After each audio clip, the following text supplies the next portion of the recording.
like to call to order the September 17th, 2019 Batavia Park District Board of Commissioners regular board meeting at 7:01. Please stand for the pledge. I pledge allegiance to the flag of the United States of America and to the republic for which it stands, one nation, under God, indivisible, with liberty and justice for all. Thank you. Shelley, can you please call the roll? Here. Here. Here. Any items to be added or removed? There are not. Okay, is George going to do it? Okay. All right, so I would entertain a motion to establish the consent agenda as follows. Approve the meeting minutes for the regular board meeting of August 20th, 2019. Approve the meeting minutes of the executive session of August 20th, 2019. Approve the paid expenditures, expense approval summary, or expense approval report, investment summary, income statement. Approval of purchases, approval of ordinance number 387, surplus property. The ratification of the approval of conceptual design and basic architectural engineering agreement with Williams Architects, and ratification of the approval of change order number 11 for the East Side Community Center foyer renovation. So moved. Motion. I'm awake today. Motion by Tim, second by Dorsey. Any further discussion? Shelley, just go ahead. Aye. Dorsey? Aye. Ryan? Aye. Rick? Aye. Aye, motion carries. So I entertain a motion to approve the consent agenda as established. So moved. Second. Motion by Tim, second by Dorsey.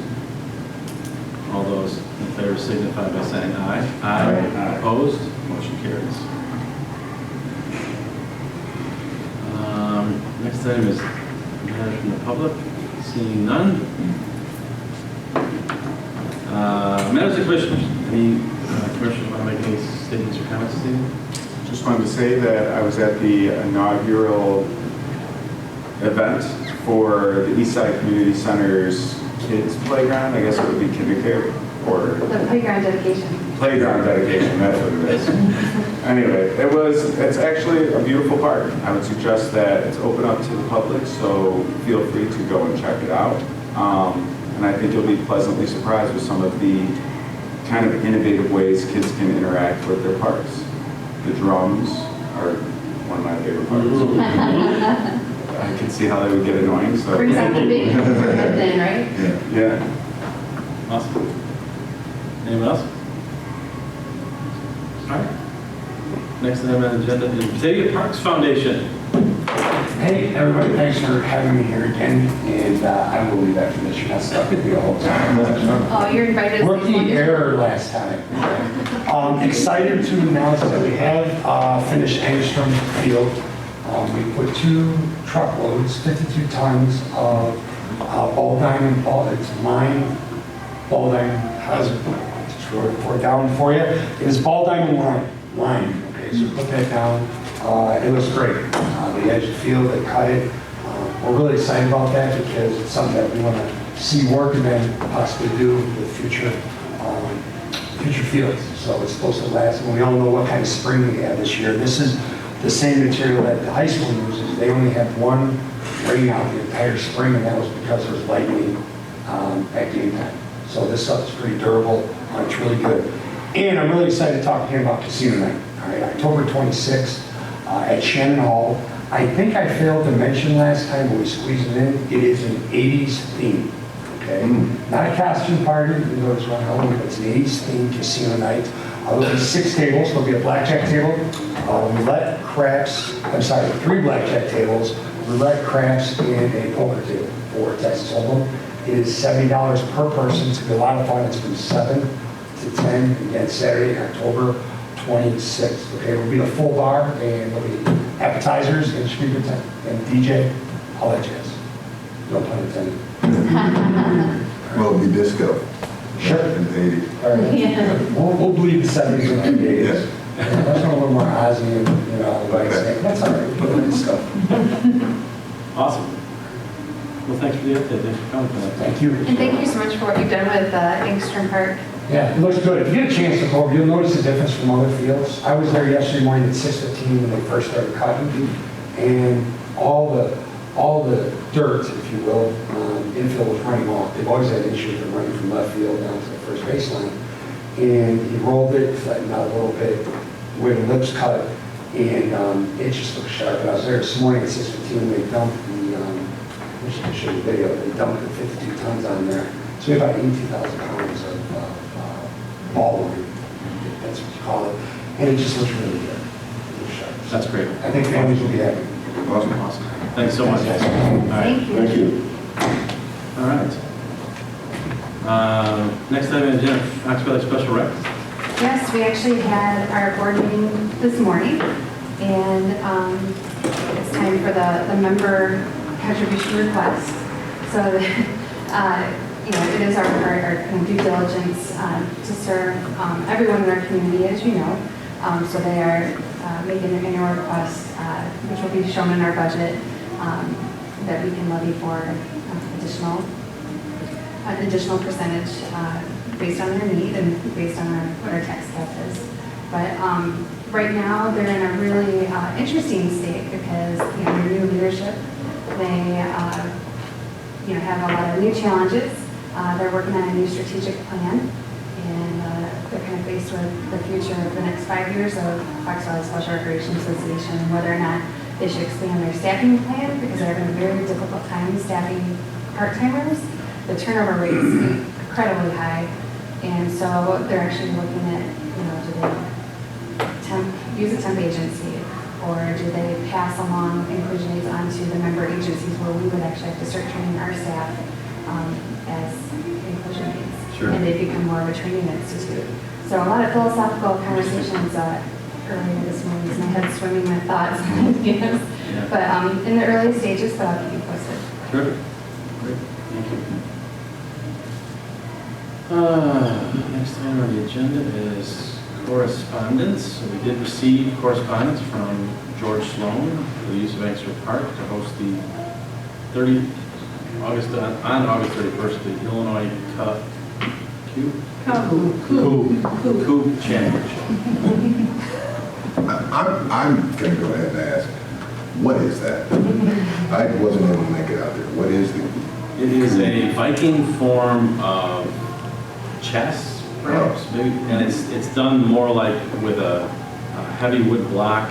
There's like a kingpin in the center with 4 on the sides, and you got a knock the block over. So it's kind of a cross between bocce ball and bowling using wood blocks. I don't know, is that a fair description? That's great. And they take great care in these carved blocks to the point where people actually will pay woodworkers to carve out. Make it nice, yeah. Okay. I can see that they're painted and Your own set.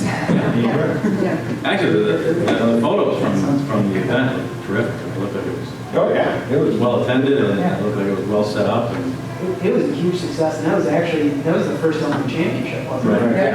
It was a huge success. People traveled from, Oh, you're right. I think all over the country. California has a lot of programs. really? Yeah. Wow. Kevin, were you there? Yeah. Yeah, Kevin was part of that listening tour. Give me a second.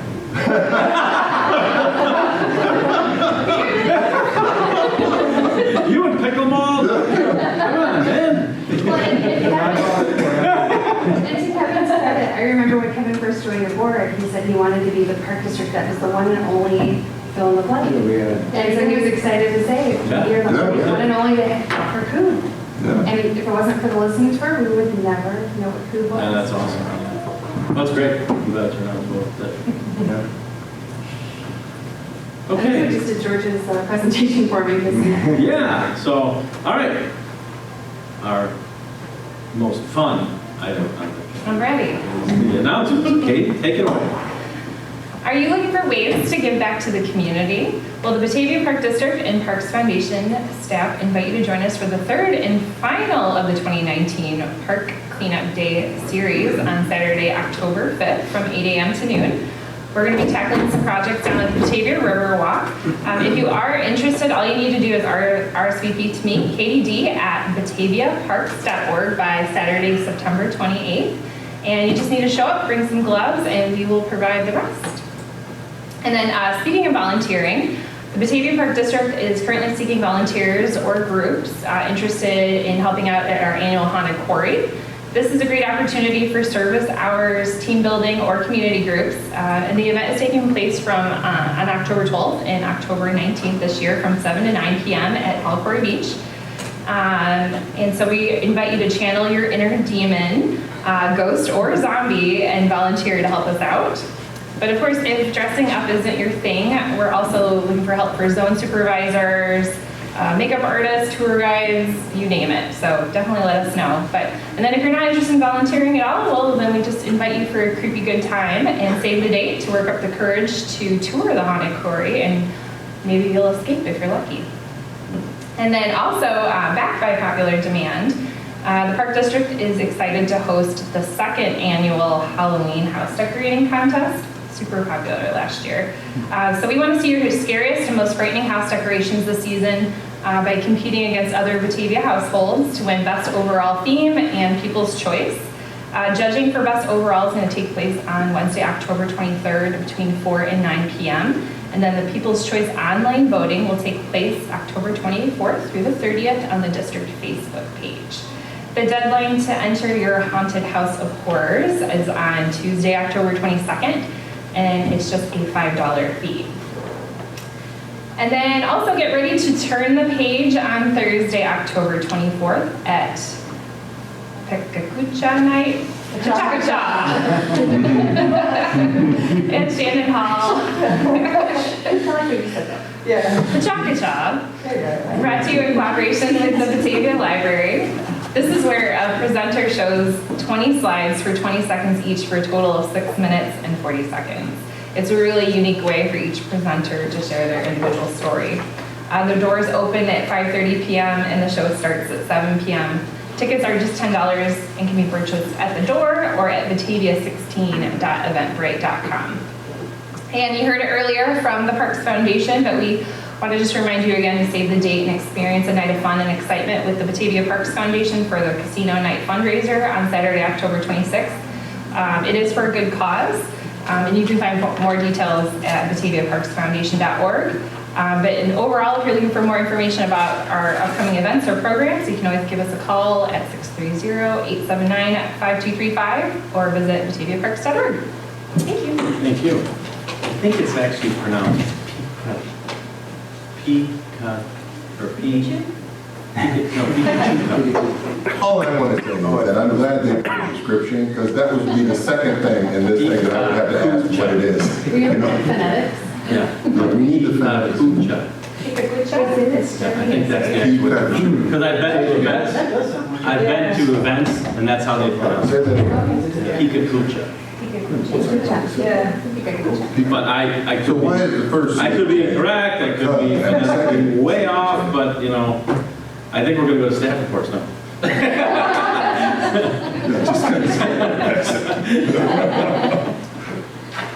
All right, so any staff want to give us an update? I would like to start by saying that last Friday night, the museum participated in the Batavia Main Street Second Fridays program. They had over 30 folks come through, which is really wonderful, because that's 30 folks that wouldn't have been through on a normal Friday. So the ladies were very excited. And one of the goals, one of the work plans that the staff down there have this year is to begin really long-range planning for the exhibits. They are creating a 5-year exhibit plan for the changing exhibits. And in 2020, the first one up is going to be Community, Culture, and Conversations, African American Heritage in Batavia in March. And then in July, they're going to change it over to a yet-to-be titled Batavia Sports Exhibit. So I think that one's going to be really cool. They already are collecting all kinds of interesting things from the Historical Society and some of the folks at the high school. Craig Seeger with ESPN Animals was graduated from Batavia High School. Yeah, there's been quite a few notables in sports here, so that'll be a very interesting thing. So, thank you. All right, anyone else? So I'd like to provide a quick investment update. If the board recalls, earlier in the year, we approved a resolution to allow us to invest in a money market account called I-138 Financial. That's actually been a very strong performer for us. It's the highest rate of return we have in any of our money markets, and the current rate is higher than the actual 12-month CD we can get right now. So I'd like to thank the board for giving us that authorization and allowing us to continue to be good stewards of the public dollars and maintain our security interests. And the only other thing I'd like to remind the board of is we're still hard at work on the budget. We had a first round of meetings with staff finishing early this month. Everyone did a great job. I was very pleased with the first draft. We're excited to present that to you guys next month, and we'll see everybody for the CEP this week. Awesome. As you guys might remember, we had a snowstorm in April, so we rescheduled our road rally. It was this last weekend on September 14th, sorry. We had 16 teams on 12 different locations of the Batavia and our parks and facilities. So it was a great event, great weather. Thank you to all the staff that helped with that. Keeping busy, so this Thursday is our first Mom and Son event. Next week will be our second. Both are full, over 120 people, and wait lists of 20 or more too. We wish we could take everyone, it's just to get everyone around the wagon, but hoping to look for future events too to incorporate all the moms and sons who miss those ones. And something else we're just added, we're offering family and adult open gyms at the Civic Center. So on Wednesday nights and Sunday nights as well. Awesome. Yeah. Fantastic. Great idea. Thank you. So with Yeah. the wagon, Yeah. is it possible that we could include the trolley? Oh, it's actually it's at Western Main Community Park, where you can explain the route. Oh, the trolley wouldn't be able to. No, Yeah. you go. I was on the trolley, it's beautiful, but it wouldn't. Rugged terrain. We do like hot dogs out for s'mores, we decorate Yeah. pumpkins and entertain and just go back by the park and all that stuff. But we do have the historical trolley tours. Yeah. I thought maybe we could squeeze a few extra people. I wish, I would if I could. Thank you. Okay. Don't feel any pressure. I was like, is my microphone? No. Plans for the 50th anniversary gala are going really well. It's coming up on November 2nd. So tickets are available for purchase if you're interested in celebrating the 50th anniversary with us. But Park Board members, you'll have an invitation there at each of your places there. So we hope you can join us as well. But if you're interested in joining staff, you can RSVP by October 31st. And we're really excited. Locally, there's a new platform called Volunteer Fox Valley. It's a volunteer platform specifically for Batavia, Geneva, and St. Charles. And we've been posting on there just for a few weeks and already seeing some really great results. We're filling up really fast for Mount Quarry as well for our park cleanup. We have over 20, almost 30 people already RSVP'd for our October 5th cleanup, which is really great. So I think that's going to be a really wonderful platform for us in the future. Marketing staff, we're working on exploring a new proofing platform coming up. So we're exploring M-Factory Go Proof and possibly PDF Element Pro. So this will be a new way for us to proof some of our marketing materials and make things a little bit more efficient. So I'm excited to maybe see what we can do with more time now that we'll have those, be using those with staff. And then also, yesterday I went to the first Census Bureau support meeting here in Batavia with other local agencies. And so the 2020 census is coming up next year, and of course they're always looking for 100% participation. Batavia on average is 80% participation, but so the Park District will be helping get the word out with them as well as some of the other groups in Batavia. But if you are interested in helping out, they are looking for volunteers as well as hiring people to support some of the committees they have locally. So we're looking forward to that next year. And then other than that, I've also got a new Instagram portion of my social media stats. So I'll be including that going forward. That's it. That's great. Awesome. Thank you for the updates. Next is the board any comments? Executive Director. Yes. So as Katie mentioned before you have your elegant invitation to the upcoming anniversary gala. So please mark your calendars for that. We'd love to have you. And you know what? The on button is always the one that I forget to turn on first. There we go. We had mentioned that we had the road rally on Saturday. It was right before the Park District playground dedication. And with the road rally, it was attended by over 15 teams, which is 60 people. And it was like the Amazing Race TV show where people were, well, as you can see the little photo shoot here, but people had a minimum of 12 different destinations where they could collect points, scavenger hunt clues. We actually had buried puzzles at the Huckleberry Beach to the point where nobody could find them. So we made it very challenging. It was almost like an episode of Parks and Recreation. Yeah. So, but it was very well received to the point where staff is going to be doing an evaluation, and I would not be surprised if they recommend doing it another year. So, and then right after that, we did have our playground dedication for the New Horizons preschool staff was in attendance. And special thank you to Tom Dorsey and Kevin Riley for attending. We really appreciated that. As you can see up in the upper left-hand corner, they had the massive scissors to cut, and they ended up trying to cut my hair at the end of it. But it was a very emotional and touching dedication. We paid a tribute to our two New Horizons preschool teachers that passed way too early on in life, Courtney Aroni and Marie McMullen. And as I was giving a tribute to the teachers, a little boy was sitting at on the right-hand side, you can see the little boy sitting there at the picnic table. One of them pointed, and that was right in front of me, pointed up behind me. So I turned around, and there was a singular blue balloon floating up from the heavens, floating to the heavens. And so I made a comment that, that's a sign from heaven that Marie and Courtney were with us, and I was not a dry eye in the entire playground dedication after that. And also, we paid a tribute to Officer Emil Jensen. Last year's New Horizons preschool teachers had made a handmade banner, literally handmade with all their handprints, and said thank you for giving us a hand across the street, and signed all their names and presented it to them at the playground dedication. So it was a feel-good, warm, fuzzy, well-attended event as well. We had 65 people in attendance.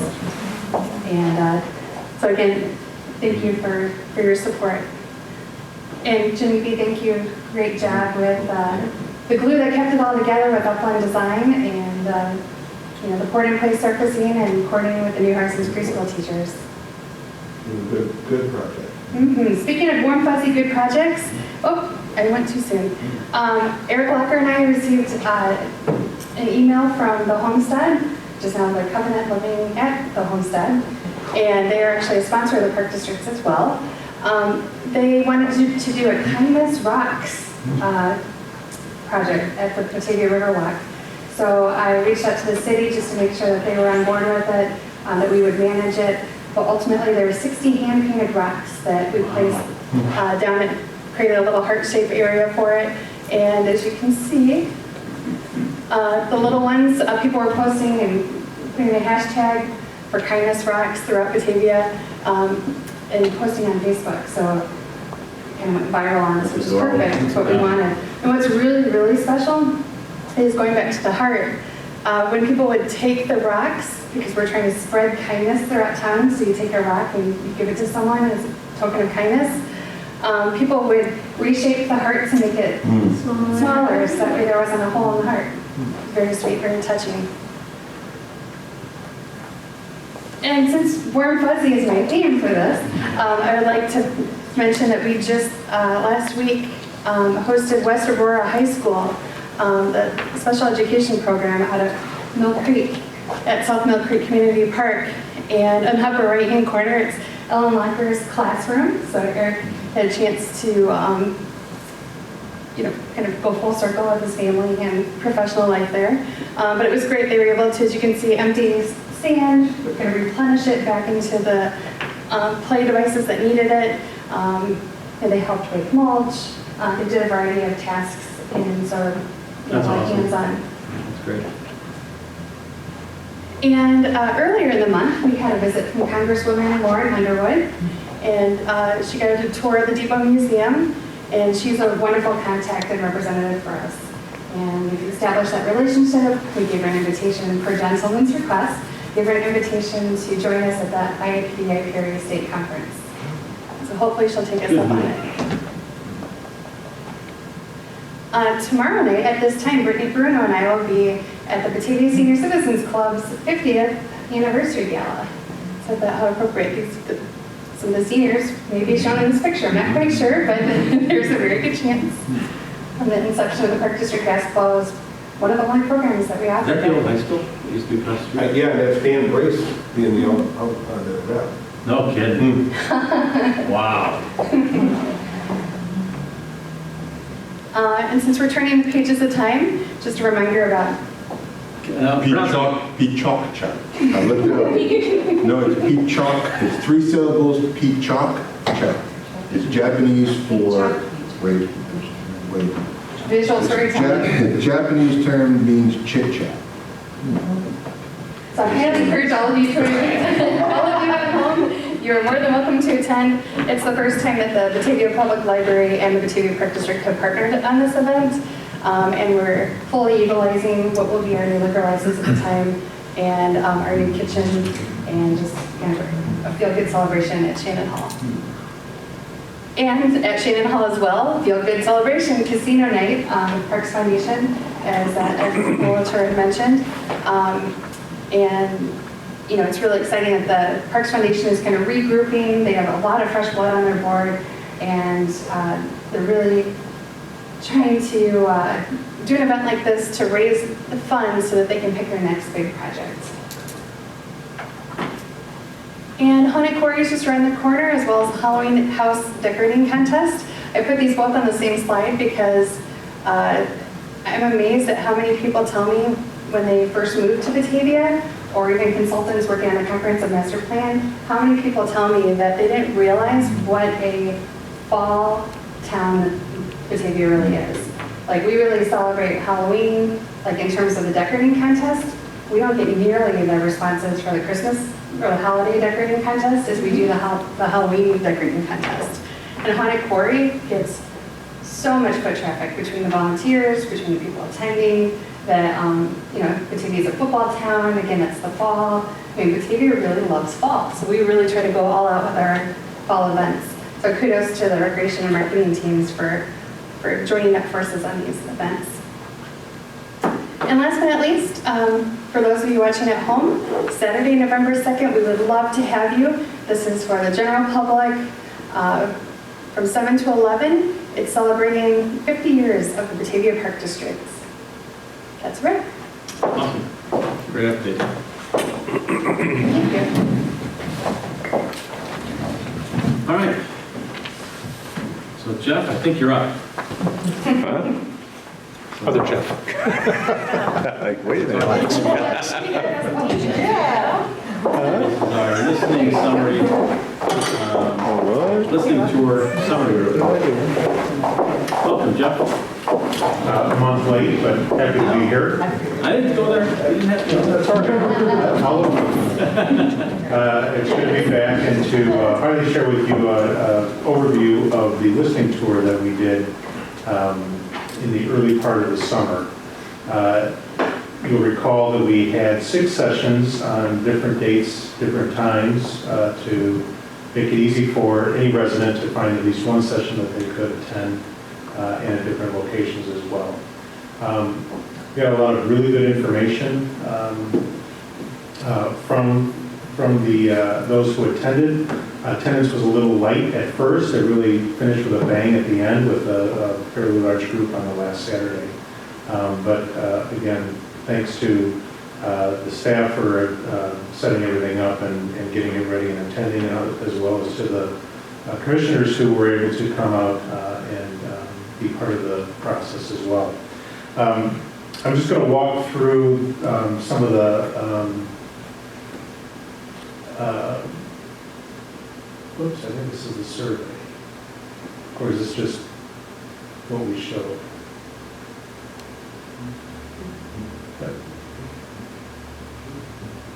Okay, I'm just going to walk through some of the highlights of the tour, and we have examples of what was shared with the attendees at those sessions. So again, there were 6 in all from roughly mid-May through mid-June.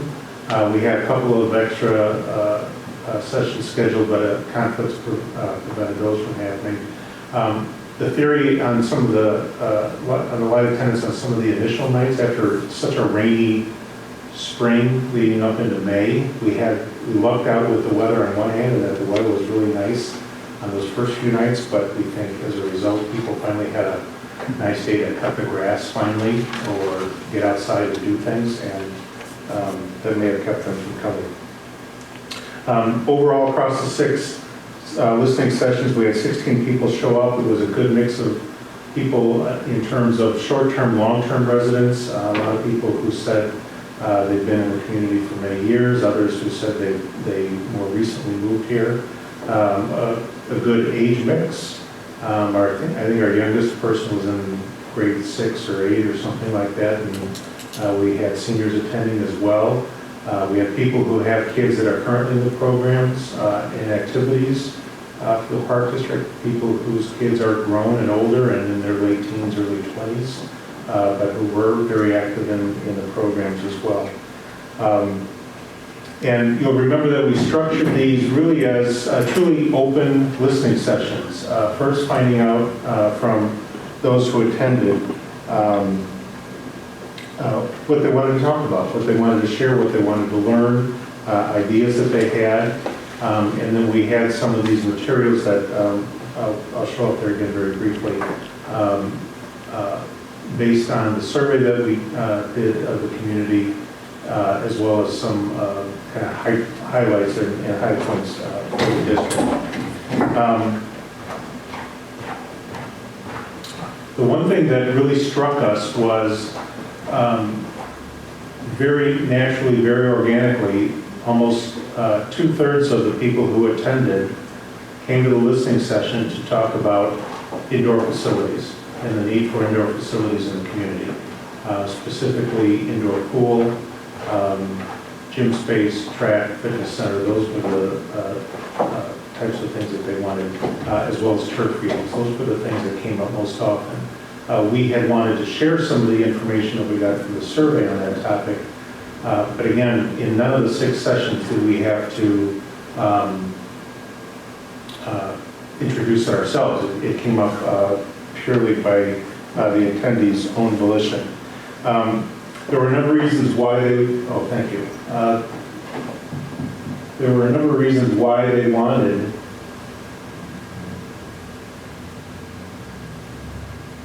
there we go. I don't know how to position it a little bit better. Some of the reasons why they raised it, thank you, was because obviously proximity and convenience. A lot of the residents who attended said that they were having to go to other nearby communities and other facilities outside of Batavia to go swimming or take part in gym programs or whatever it might be. The destinations that came up most often were Sunset Pool, the Vaughn Center in Fox Valley, Delmore, the fitness facility at the Ice Arena, Fort Hill, among others. So having something that's more local would certainly be more convenient and more likely to be used. The other reasons for it were the economic opportunity to keep those dollars in Batavia. Again, not only having to drive to these other communities, but then Batavia residents having to pay oftentimes higher non-resident fees at these facilities when they'd rather keep that money local, keep that money within Batavia, and enjoy those benefits. Others said that a new facility or community center, however it was described, would ideally be something that benefits all residents in Batavia, not just those who have kids who are swimming or learning how to swim or playing in the pools, or people who are looking for specific types of fitness, but something that's all encompassing in terms of facilities and the programs that are that are offered and make something available to all ages, all lifestyles, all types of households within the community. And then the other thing that came up that I was surprised to hear on a repetitive basis was a sense from those who attended that Batavia is different now than it was when you went to referendum before for this type of facility. A number of them said the town seems younger, it's attracting more families, people with children, and they thought that there would now be more demand and more interest in this type of facility for those newer families than before. Mitch, are you? That was you. Oh, it was? Yeah. Well, I don't know how he did it. I got it clean here. So again, when we ask specifically what types of amenities and features they're looking for in these types of facilities, the things that came up most often was indoor turf, came up a lot, and a lot of really, really great ideas for this. I mean, something that's very flexible, that could be used for almost any purpose, baseball practice, indoor soccer, indoor lacrosse, indoor football, those sorts of things. But again, the young man who attended the last session said it'd be great to have birthday parties there, and just rent it out, and let me and my friends run around and have a good time. Second to that, some type of indoor water facility, including just an open pool, mostly for just recreation, or swim lessons, and then other combinations, including lap lanes and warm water therapy pool, especially of interest to older residents, something that would be an element that would get their interest as well. And then the third biggest category was a range of fitness-related amenities. The fitness facility itself with weights and exercise programs, facilities for yoga and dance. A couple people wanted a spin room. And then the other thing that came up that was very interesting was this idea of having it to be a social place, not just for fitness and recreation, but kind of a community meeting place or gathering place where people could go meet, relax, read, see what else is going on in the community, and I'll have a little bit more on that as well. And then finally, an indoor gym came up, especially among those who attended who have children. So those who would be able to use the gym. A couple of them said there's really no options here for this open gym space for them. So to them that was a priority. A few people also wanted an indoor track. They thought if you're building an indoor gym, why not have a track, an elevated track above it that people can utilize. On the social element, there were a lot of ideas here, and a lot of really good ideas. It was mentioned at one or two of the initial meetings, and then we started throwing it out there afterwards, and that's when the conversations really started going. But at its most basic level, it's just a place where people can relax and meet and socialize and get to know each other. If parents are dropping off their kids for a program at such a facility, they don't have to necessarily leave or go somewhere else or do something else. They can sit there with other parents and talk and chat and catch up. With the district, new district liquor license, it was suggested that this could also be opportunity for adult activities, cooking classes, wine tastings, craft beer nights, those sorts of things. Obviously, that would be held in the evening and controlled. But during the day, they would like to, a number of people said we'd like to see light refreshments, healthy food options as well. A lot of other ideas, game nights both for kids and for adults, having local musical talent come in and perform, and people to attend that, giving it making it a stage opportunity for young musicians to come in and get comfortable performing in front of an audience. So just a lot of really good ideas for making this more of a social hub, not just a fitness and recreation hub as well. A number of questions and comments about an indoor pool and its relationship with Hall Quarry. Many people like the uniqueness of Hall Quarry. They see it as being very special and a very specific part of Batavia. There are also things that they don't really like about it, especially if they've got smaller children. They don't like that it's a clear bottom and it goes underwater. They can't really see very well the child. They don't like the soft bond of the pool, the cold temperature of the water.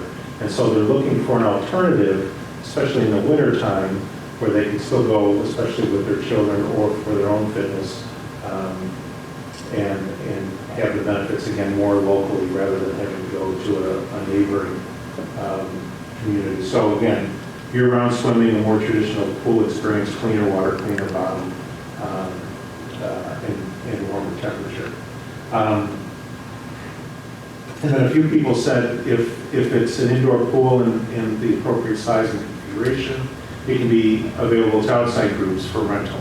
Swim clubs, school swim teams, and maybe another rental income opportunity for the park district as well. So as we were talking about this, the conversation became, well, that we've got Hall Quarry, we've got a lot of people asking about an indoor pool, and we've got a lot of people asking about a broader fitness facility with gym and a fitness center and an indoor track potentially, and indoor turf and other amenities. If all of these new things were to come into being, would it be one facility or two? And a number of people suggested why not have kind of a combined pool center where a new indoor pool is placed adjacent to Hall Quarry, so that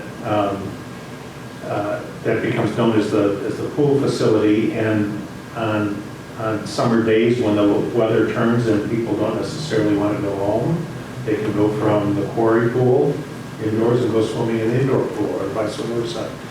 Maybe they have family members who want to do one or the other. And then the non-pool facility and amenities could be at another location. A number of people like this idea. Some people were concerned about the cost of what it would be and where the location would be. But to be honest, the location of a new facility, specific location, wasn't ultimately that important to people. They felt that anywhere in Batavia it would be easy enough to get to, and certainly easier than going to the neighboring communities where they currently drive to.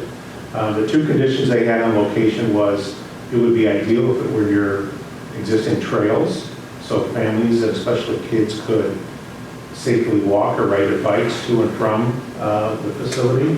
And the other condition was don't put it downtown because it's already too busy and too congested. So just to make sure it's not right downtown.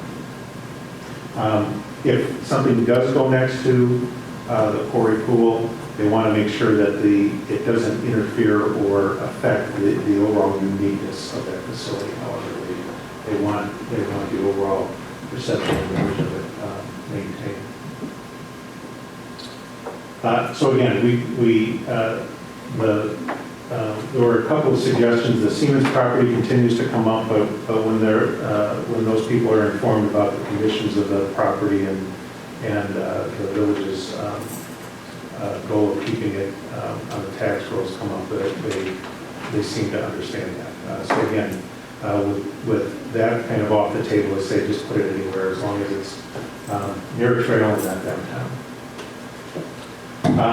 We also try to understand what this should be called. If a new facility is built and put in the community, is it a fitness center? Is it a community center? Is it the Batavia Center? Is it an activity center? And it was hard to get any consensus on this. As many people said, yeah, I like the idea of community center because, again, with this social element and this lounge area and this kind of, see your friends, it's not just about fitness and recreation. It's more social and it's more about community. And this sense of community was obviously very important to people. But then just as many people said, no, I don't like community center because it's too generic, it's too broad, it doesn't really, I don't know what a community center is. I would envision it's just a big empty room somewhere that gets rented out for events. So a few people liked recreation center, a couple of people liked wellness center, activity center. One person said bulldog center just to keep, strong with the local image and so on. We asked about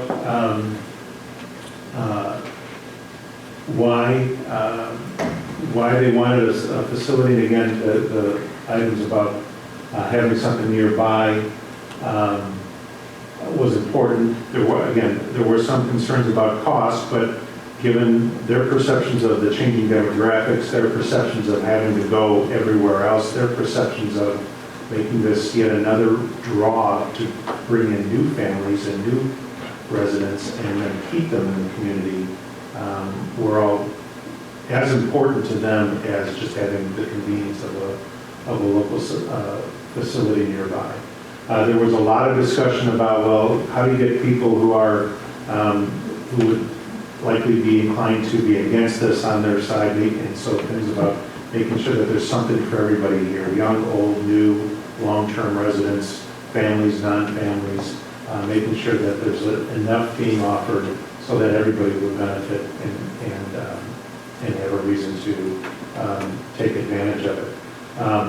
That being said, there were a few people who said, look, it's got to look nice, and it certainly has to be functional and usable, but it can't be opulent. You can't go overboard with this and make it, Taj Mahal or a palace. It's got to be reasonable. And it's not that they were thinking that that's your mode or that's your pattern by any means. They just wanted to be very clear as to how this would need to look in order to be as successful as possible. And so obviously the thing that the concern that everybody raised about this is, well, how are we going to pay for this? And if this requires a property tax increase, that was clearly the reason why the previous efforts failed. So if we've got new residents this time, what about the people who are still very opposed to any property tax increases? And so the idea was, well, while there will be an increase in your property taxes, there's a clear benefit coming from that to the community. And again, if it's something for everybody, that everybody benefits. Ultimately, the logic is that as it makes Batavia a more appealing destination for not only visitors but also residents, it improves the property values, which everybody benefits from. We then tested the argument, well, if I'm very opposed to my property taxes going up, and they go up, and now my property value is going up as well, that means my property taxes are going up yet again, even higher. But they didn't think that was a very valid argument. They thought, again, that the residual benefits of having this in town and making Batavia a more desirable place to live and stay was much stronger than that.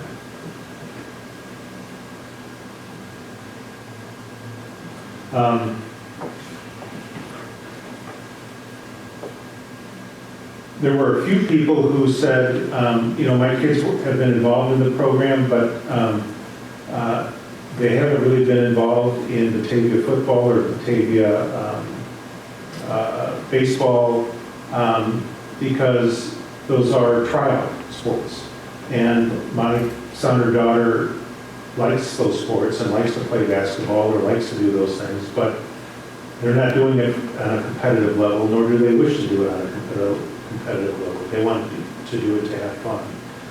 And that's really what they're looking for the Park District to offer, is an opportunity for kids who enjoy sports, enjoy those kinds of activities, again, not on a competitive level, to have have a clear option, which again, they don't feel is very prevalent or immediately available in the community. And so such a facility would allow for those kinds of programs to be available to those kids as well. And related to that, at the last session, there were a couple of comments about how such a facility available to everybody improves the health equity in the community and the fitness equity in the community. It would be more affordable than private facilities. It would be more local and more likely to be used. Anybody could use it. They don't have to qualify for it.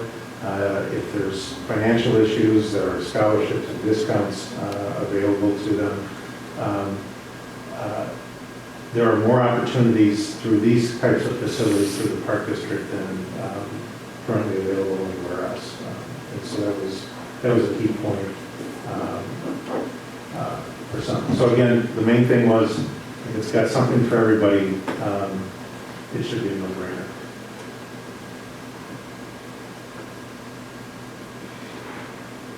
Any questions?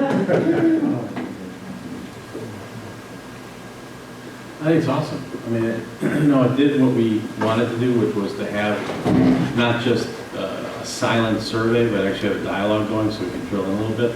I think I attended almost all of the last one. And I thought the conversation was great. I think it was an honest assessment of what happened in the past and what people are looking for us as a board and as a district to help them, improve the quality of life here in Batavia. So I appreciate all your help on this, and this summary is fantastic. I appreciate that. And we learned about food. We learned about food, and he's sitting right behind you. Perfect. Board, any questions for Jeff? No, I thought it was a great report. It has a lot of really good information in it. And I think you echoed the sentiments of everyone who attended very well. I think it's a fair, consistent message that you put together here, and I'm just really thankful for your services and appreciate your work. My pleasure. It was fun. It was a great exercise, especially as more and more people, as the sessions went on, more and more people started coming. So those last 3 or 4 sessions were really a lot of fun. Yeah. Okay. Thank you. Thank you very much. Yes, I appreciate it. All right. So our next item is 14A, Illinois Food Championship highlights. George, would you like to give a PowerPoint, or you just want us to? I got a PowerPoint. Okay. Look it up real quick. Mitch right over there can help you out.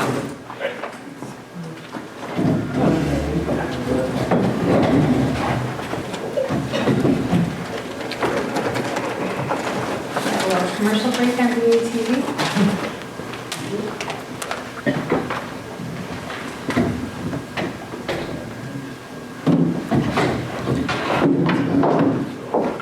Up for you. I understand you had an outstanding event. Yeah, it was great. Well attended. Yep. We really appreciate all the support of the Park District through the whole thing. It kind of started at the listening tours. Instead of listening, I came in. You were ready for us, weren't you? Yeah, exactly. And you guys just really bought in. It was great. It was kind of a crazy idea. But I'll kind of go over here a little bit. It's not picking up the display here. Do you mind just putting it on the flash drive and move on my shirt?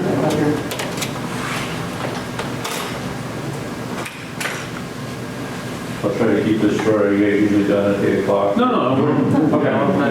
Okay. Yeah. No, this is exciting. I don't know where you have this saved in mine.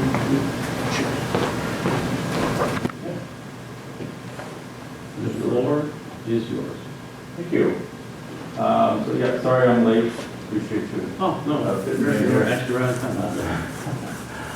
So a little bit of background about of our group. We're called Energy City Food. We started last summer as just a group of guys I found out about the sport, which is kind of like a yard lawn game, similar to horseshoes or bags, by reading about it in a Milwaukee newspaper about the national championships they were having in Eau Claire, Wisconsin, which is near Minneapolis. And I brought this up to my friends. We all thought it would be a great idea. We started playing it last year, and then around the end of last year, early this year, we decided to kind of more formalize our group. We learned there's other groups out there, you know, throughout, most of them are like in Wisconsin, Minnesota, Iowa, Michigan, hadn't really come to Illinois too much. There was one club north of Rockford, right on the state line, another club that was kind of Sterling, Rock Falls, near the Iowa border. There's definitely nothing in the Chicagoland area.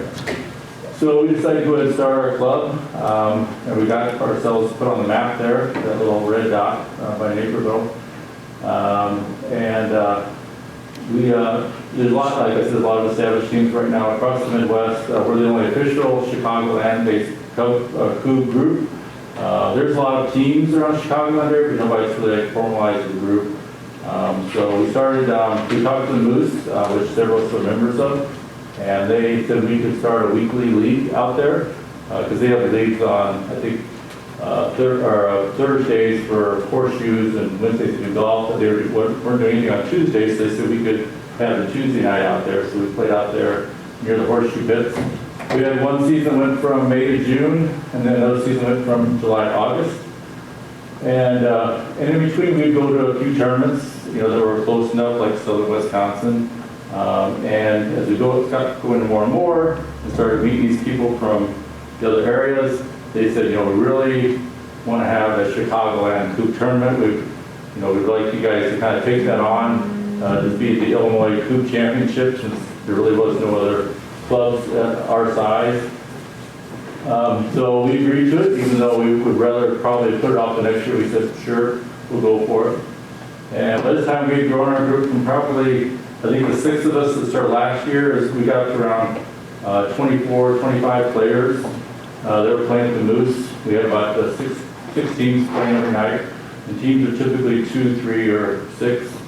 And I'll kind of explain why here in a little bit. And then started with the listening tour. We kind of had this great partnership with the Batavia Park District, and I'll kind of get into that as we go through the slides. So a little quick explanation. I think I tried to explain it in the listening tour, but it's much easier to play it and learn it rather than explain it. But I did find some graphics here that at least attempt to explain what it is. So what you basically have is you've got one side of the field over here and another side of the field over here. So these 3 ladies are playing on one team against these 3 guys. And after you determine who's going to throw first, the team over here starts it off, and they're really trying to knock down these cubes or these blocks of wood on the end line. And the object is they want to knock down all their blocks before this team knocks down the blocks on the other end line. And after you knock down all your blocks, you can hit the king cube down the middle, and that's who wins the game. If you hit the king cube down early, you automatically lose. It's kind of like the 8-ball and goal, so you have to make sure you hit that one down at the very end. The kind of tricky part that involves strategy is just because you knock down a block doesn't mean that leaves the field. It gets thrown back into play. So what this kind of describes here on this graphic to the right is this team over here knocked down 2 blocks.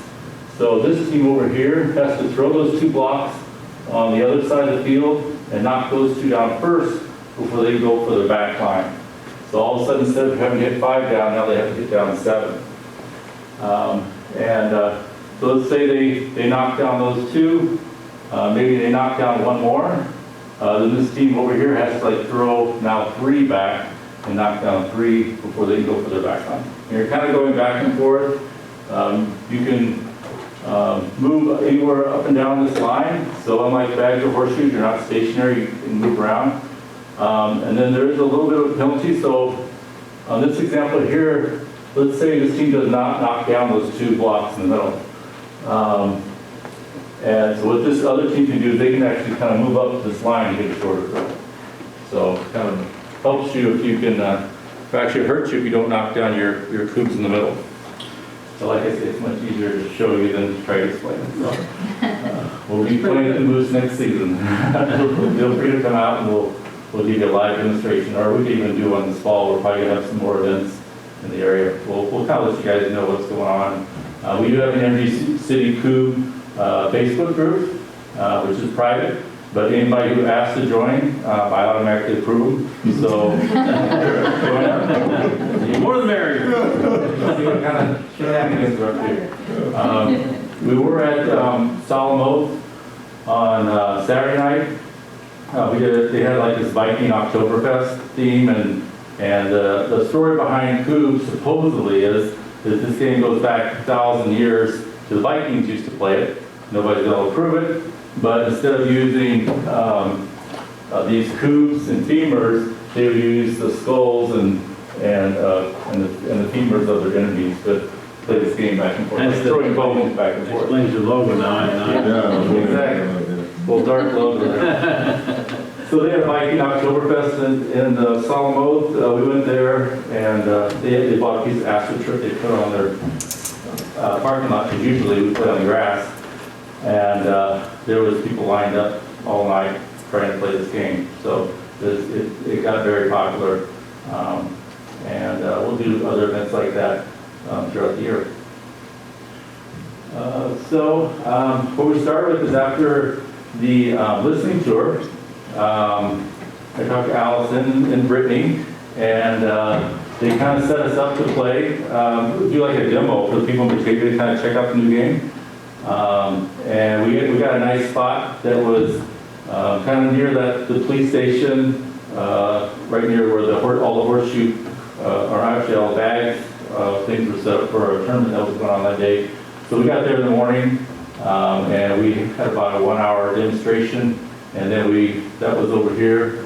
And then we went across the street, and there was another party going on behind the old Pal Joey's. They had, actually Solemn Oath was there also, that's where we first met them. And the guy who owns that mapping company, he also owns Lodi Tap House. He had them out serving food, and then Solemn Oath was there, and then we showed up with our game, and it turned out to be a great day. So that was Windmill City Fest, so that was very exciting. We enjoyed that. And then we started getting ready for the tournament coming up. So the tournament was on Labor Day weekend.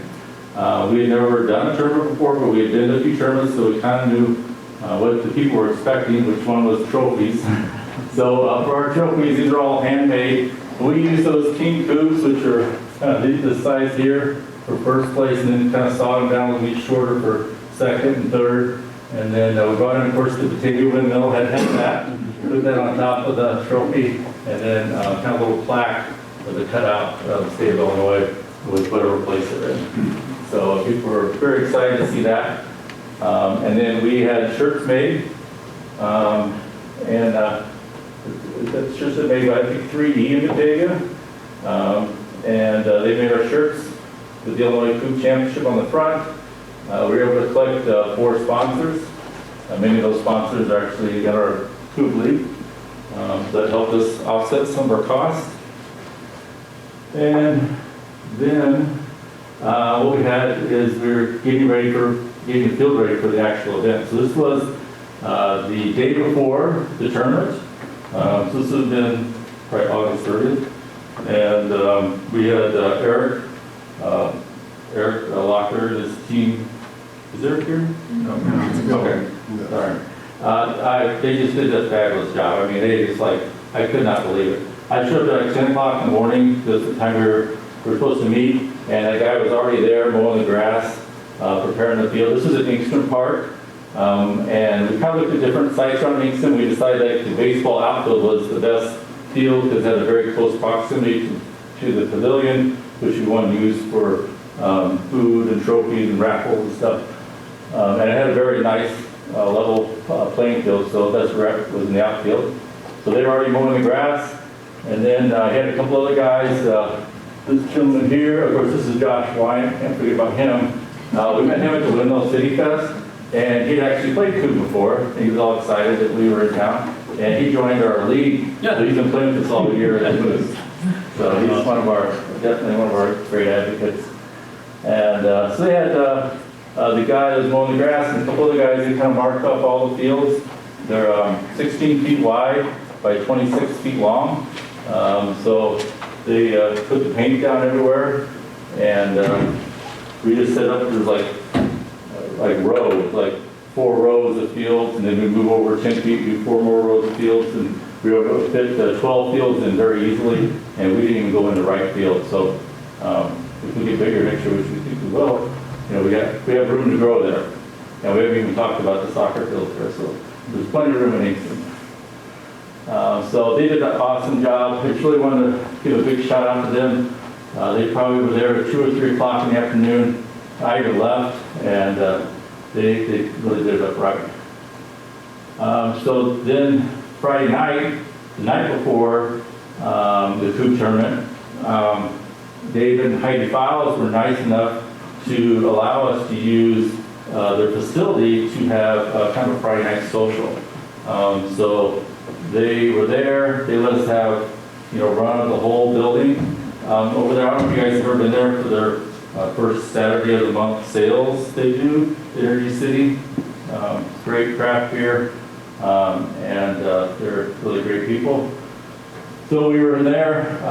One of the other Coop players, his daughter was, she kind of sings, trying to get in the singing industry, so she was singing for us, and we were playing Coop out back, and it was really a great event the night before the tournament.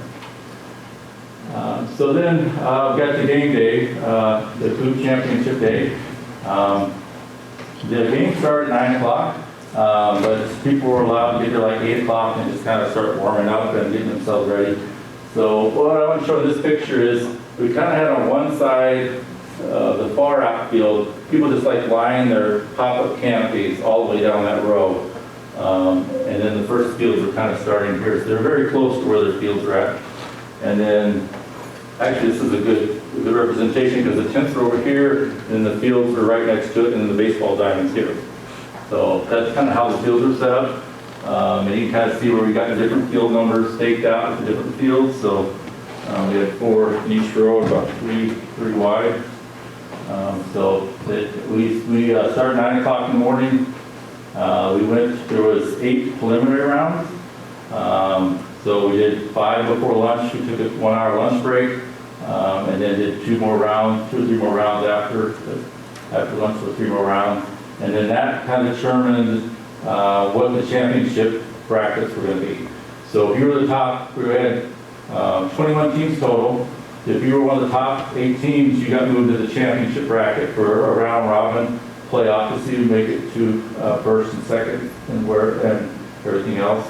If you were not in the top 8, then everybody else got put into a consolation bracket, and they were all competing to see who would be the consolation winner. So everybody continued to play no matter how they ended up today. And we had speakers there, music, so it was definitely a fun event all day. And then finally at the end of the day, this is probably around 3 o'clock. Like I mentioned before, we had 21 teams, 51 players from 4 different states. People donated money. It was $40 per team to enter. Plus we had our sponsorship money, so we were able to donate $500 to different Batavia charities, which was great. We love doing that. We gave like $300 to chip in and $200 to Forever Dog Home Rescue. And then on the far left those are the 2 championship teams. So I can tell you right now, like this big group here, picture, except for me down at the bottom, doing my mug shot, nobody else is from this area. Like, so we're kind of behind the curve a little bit from where the rest of the teams are. So the teams that came here, they were pretty serious. I think it was probably... You can tell by the way they're dressed are serious. If you're wearing pink socks and pink cleats, yeah, you're definitely here to play. We probably had 5 of the top 10 players in the country here, just from the area that came down, and we gave some cash prizes too. So those 2 guys over there were first place. The guy in the pink socks was from Minnesota. The guy with holding the dog was from Wisconsin. The 2 guys here on the right, they got second place. Their father-son team from Upper Michigan. And then that's the group picture down in the middle. of all the winners from first, second, third, and consolation. Anything else? So, but that's it. It was a great event. We thank the Park District for all the support, and we look forward to hopefully a second annual Illinois Food Championship next Labor Day. How about you change your class? Yeah. Oh yeah, so I did talk to, Yeah, I think that Daniel was talking to you. I was talking to Daniel, and Yeah. we're gonna try to set up like a kids class in the Park District manual next year, like an 8-week class and teach kids. For adults, we just encourage them to come out to the booth, and then we can teach you there at the booth, or we can have a special class for you guys if you ever want to play. I'm sure we can set something up. Well, that's great. We're happy to be part of the inaugural event here in at Engstrom, and glad you came to the listening tour. I think looked like everybody had a great time, and hopefully folks from out of town appreciate the efforts you put in and what Batavia had to offer. They were very impressed. Thank you for putting Batavia on the map with Coop. That's right. I was going to say that it's too late this year, but next year you should probably try to maybe to hook them up with the IPRA, have a booth. It's a big conference of all the park districts in the state. It's in Chicago, and you could have a booth, and everybody combined, you could promote it and get more flavor of that. Yeah, I'm not sure when that is, but I would definitely be willing to do that. Yeah. I don't know, somebody should stay in touch with that? I can let you know. Yeah. Okay, the IPRA. Okay. Awesome. Great. Well, George, thanks for coming out. Appreciate the update. Great presentation, and look forward to another season next year. All right. Okay, good. Hopefully we see you out there. We may have to have a board staff retreat with a La Coop. There you go. I like that. Yeah, Thank you. it's a fun board bonding thing. Team building exercise. That's why we don't have a trust fall. Okay?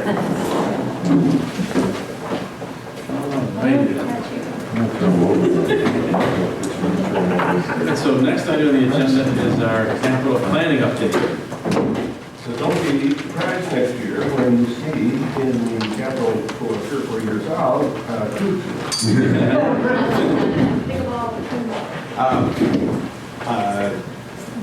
want to reiterate what a good time we had on Saturday afternoon. The new brides and teachers and folks and kids, and we had a really good time. I would hope that it would look like that every weekend, but it was crawling with kids. It was great. And of course, right away Monday morning, they were all out there, the little ones out there for class. But anyway, it's really wonderful to watch. The East Side Center renovations are really winding down. The roofing contractor is finishing up all the sheet metal work, fascia work, and the coping on the roof and stuff. So it's kind of it's come to the end. The kitchen is really wonderful. It was going full bore on Saturday with the big party. Is there a range in there? I'm sorry. A range you cooked on? Yeah. Was it next to the warming oven? It is. Yep. I got to scroll down here. Oh, I got it. Yes, it's a 4-burner. 4-burner? 4-burner big burners. And it's got a toast stove. I mean oven. Yep. And then the convection oven next to it, which is really amazing. Yep. We did a quick orientation for the teachers and stuff that day. The gentleman that provided all the equipment gave us a demo. So that's good. Big Woods, there's going to be guys out there at Terra working away on the pavilion this time. Oh, yeah. We're redoing the pavilion. They're washing it, cleaning it, putting all the new stone up. They tore those faux stone panels off, and there was one of them that had a giant custom. Oh my goodness, it was a hotel. The other thing I would encourage you to do is drive past Woodland Hills to see what a great job the contractor has done there on reestablishing that creek bed. It's really beautiful. That's great. Yeah, Big Woods, I don't think there's been an hour I've driven by where someone hasn't been on the tennis court. It's crazy. It's It's Oh, yeah. so busy. Yeah, It's really crazy. yeah, and that's good. Have you been able to tell, are they playing the pickleball? Yeah. it's- Yeah, I mean, they're always, Yeah. that shows up a lot closer than. And my dog really likes the water. There's positive reviews. Very good, very good.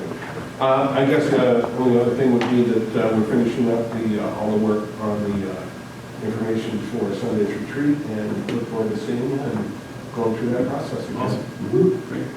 So, thank you very much. Thank you. Okay. Next item on the agenda is new business, so we have the approval of the loan agreement between the Batavia Park District and the Batavia Historical Society.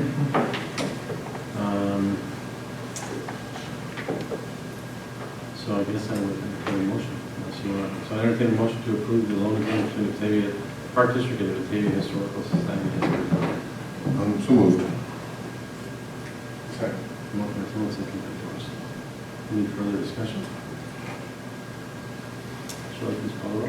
Tillman, Aye. Dorsey, Aye. Riley, Aye. Gray. Aye. Aye, motion carries. Great, thank you. The society also, they're going to be approving it shortly thereafter. So we have the second reading of the operating agreement between the Batavia Park District and the Batavia Historical Society. So I don't know if we need action tonight or we're just. Information only. In fact, so the rest of the board knows that President Callahan and Jim Rock and I have been using the same method in which we do for intergovernmental agreements and going back and forth with changes with the society. So we're still in the middle of negotiations for this agreement. So we have no more regular business to come before the board, so our next item is to go into executive session. So I entertain a motion to go into executive session to discuss leasing property and land acquisition under 2C5 of the Illinois Open Meetings Act. So moved. Second. Terry, motion by Tillman, second by Gray. Any further discussion? Shall I please call the roll? Tillman, Aye. Gray. Aye. Riley, Aye. Dorsey. Aye. Tillman. Aye, motion carries. So thank you very much for joining us this month. We look forward to seeing you next month. We will not have any business after executive session but adjournment. So thank you again, and we'll see you in October.